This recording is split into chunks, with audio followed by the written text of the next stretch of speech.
देतिस के राजा अपने और जो उनके साथ होते हैं उनको बोलता है उन पर हमला करने के लिए। अभी हमला करो उन पर। वो दो लड़कियां मैत्री और सिद्धि पर हमला करती हैं। राजा वहां से अंदर की ओर चला जाता है। साम और उससे लड़ता है। अंश कहाँ जा रहे हो? मैत्री कहती है अंश कान्हा की रक्षा करो।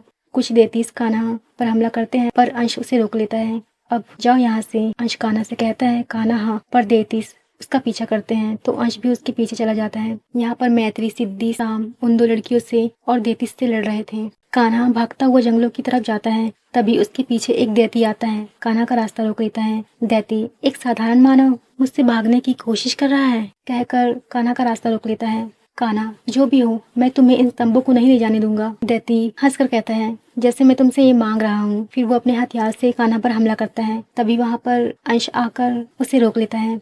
अंश कहता है तुम कितने कायर हो, एक इंसान पर हमला कर रहे हो, मुझसे लड़ो। दैती ओह तो तुम मुझे बताओगे मैं क्या हूँ, अब लो कहकर वो देती अंश पर हमला करता है। फिर दोनों लड़ने लग जाते हैं। कान्हा सोचता है अंश अभी काफी कमजोर है उसके सामने, फिर भी वो उससे पूरी क्षमता से लड़ रहा है। आखिर अंजाम क्या होगा कुछ समझ नहीं आ रहा। दूसरी तरफ अंश और देती लड़ रहे थे। देती अंश पर हमला करता है जिससे अंश घायल हो जाता है, जिसके कारण अंश के स्तंभ पर भी असर पड़ता है क्योंकि वो उससे जुड़ा हुआ है।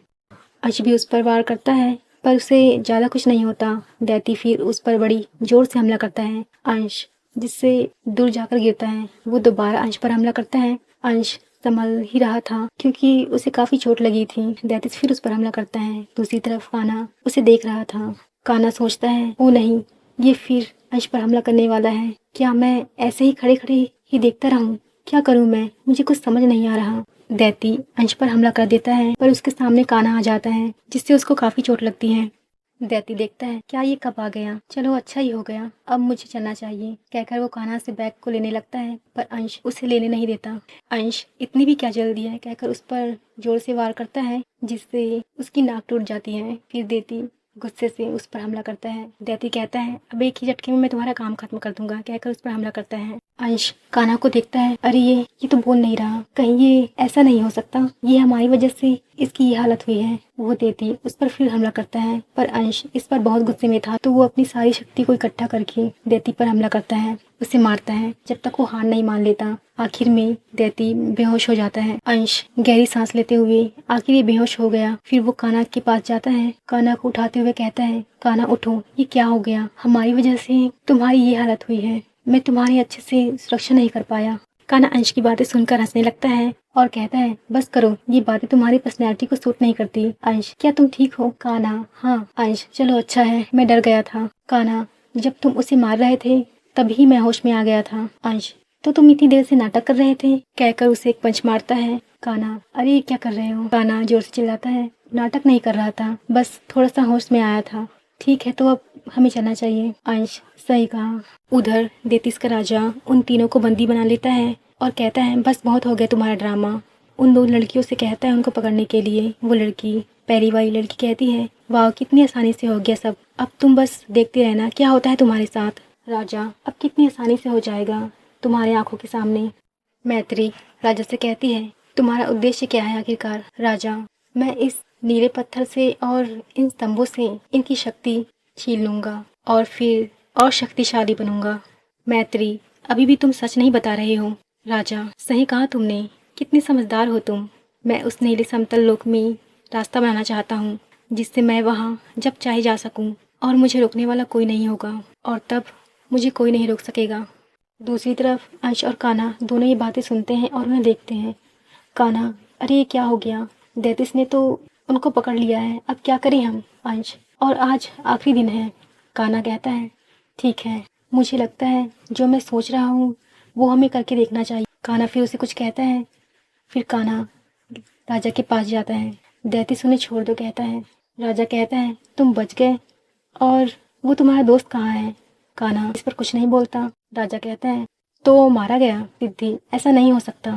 साम बिल्कुल बिल्कुल भी सच नहीं है ये, है ना कान्हा? तभी अंश पीछे से नीला पत्थर और पुण्य को ले आता है लेकिन राजा उसे देख लेता है। राजा मुझे सब पता था, ऐसा कुछ हुआ ही नहीं। वो दोनों को पकड़ लेता है और दूर फेंकता है। दूसरी तरफ अंश की परछाई ने पुण्य को आजाद कर दिया था और वो नीला पत्थर ले लेता है जिससे सबको उनकी शक्ति वापस मिल जाती है। राजा मुझे बेवकूफ़ बनाया कहकर वो उन पर हमला करता है। वो दोनों लड़कियां भी उन पर हमला करती हैं, पर सिद्धि और मैत्री उनको पकड़ लेती हैं। लड़कियां, ये लो तुम सब। सिद्धि, अच्छा अब तुम देखो कहकर वो उस पहली लड़की को पकड़ लेती हैं। मैत्री भी उस दूसरी लड़की को पकड़ लेती है। वो लड़कियां, छोड़ो हमें, बहुत बुरा होगा तुम्हारे साथ। सिद्धि, अच्छा।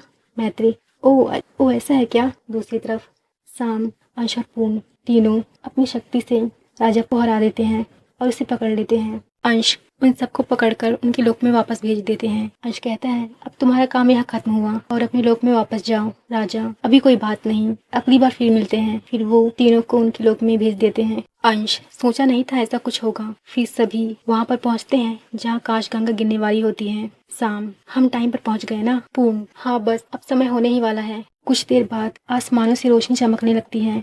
एक छोटी सी रोशनी आती है उनकी तरफ। अंश, इतनी छोटी सी रोशनी, क्या इसे ही संभालने के लिए हम यहाँ आए हैं? इसे तो हम आसानी से संभाल लेंगे। मैत्री, सब अपनी अपनी जगह पर चले जाओ। सब अपनी अपनी जगह पर चले जाते हैं। वो सब उन 5 स्तंभों से जुड़ जाते हैं और काफी बड़े हो जाते हैं। मैत्री कान्हा को कहती है, कान्हा तुम पीछे हो जाओ। तभी वो छोटी सी रोशनी एक बहुत बड़ी धारा में बदल जाती है, जो उन स्तंभों के अंदर से समाहित होकर धरती पर जाती है। कान्हा, ये कितना विशाल है, ये धारा तो पूरी धरती को बहा ले जाए कहकर उन धारा को देखने लगता है। अंश, ये इतनी विशाल कैसे हो गई, पर मैं बहुत खुश हूँ कि मुझे मौका मिला इस धारा को नियंत्रित करने के लिए। कुछ देर बाद सब शांत हो जाता है और सब स्तंभ से बाहर आ जाते हैं और वो धीरे धीरे शांत हो जाती है। और दूसरी तरफ उत्साह शुरू होने वाला था। शिवरात्रि के दिन। कान्हा, ये सब कितना अद्भुत था। पूर्ण, हाँ अब हमें जाना होगा। कान्हा, तुम भी चले जाओगे।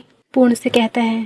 पूर्ण, हाँ जिस काम के लिए मैं यहाँ आया था वो पूरा जो हो चुका है। कान्हा, हम सब दोबारा मिल सकेंगे। पूर्ण, 100 वर्षों के बाद। कान्हा, अरे हाँ मैं भी ना भूल गया था। शाम, तुम तो मस्त हो कान्हा, अगली बार भी अगर हम खोए तो तुम ही हमें ढूंढना। कान्हा शाम की बात सुनकर रो पड़ता है।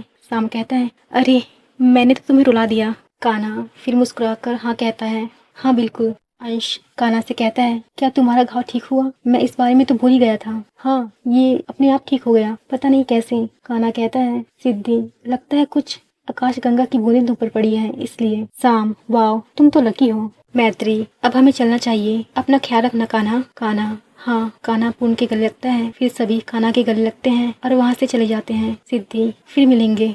कान्हा, हाँ बिल्कुल। सब वहाँ से चले जाते हैं अपने लोक में। कान्हा अगली सुबह अपने रूम में उठता है और सोचता है, क्या वो सब सपना था? शायद हाँ। फिर वो देखता है उसके हाथों में वो नीला पत्थर होता है। ये तो वही पत्थर है, इसका मतलब वो सब सच था।